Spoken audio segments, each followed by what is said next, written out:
Sama fólkið situr í stjórnum flestra þeirra félaga sem koma að rekstri tónlistarhússins Hörpu og fær greidda þóknun fyrir setu í hverri stjórn.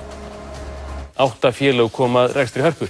Sama fólkið situr meira og minna í stjórnum allra þessara félaga og fær greidda þóknun fyrir setu í hverri stjórn. Í kringum rekstur Hörpu eru rekin 8 félög. Efst í skipuritinu trónir Austurhöfn. Þar sitja 7 fulltrúar ríkis og borgar. Þetta fólk situr ekki í stjórnum annarra félaga tengdum Hörpu. Það breytist hins vegar verulega þegar við kíkjum á næsta félag, eignarhaldsfélagið Portus. Þar sitja 5 í stjórn. Ef við byrjum á Þórunni Sigurðardóttur þá situr hún einnig í stjórn AGO. Næst kemur Svanhildur Konráðsdóttir. Hún situr í 3 stjórnum.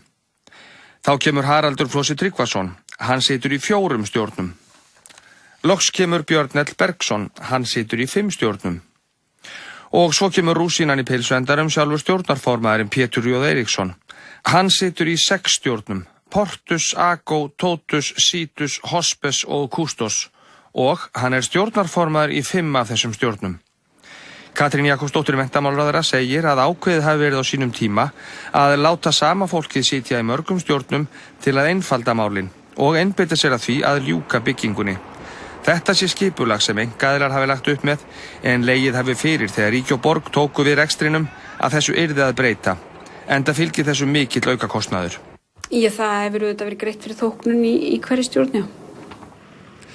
Ein af röksendum þess að hafa 8 félög og 8 stjórnir í kringum tónlistarhúsið Hörpu var að hver stjórn gæti þá sérhæft sig á sínu sviði.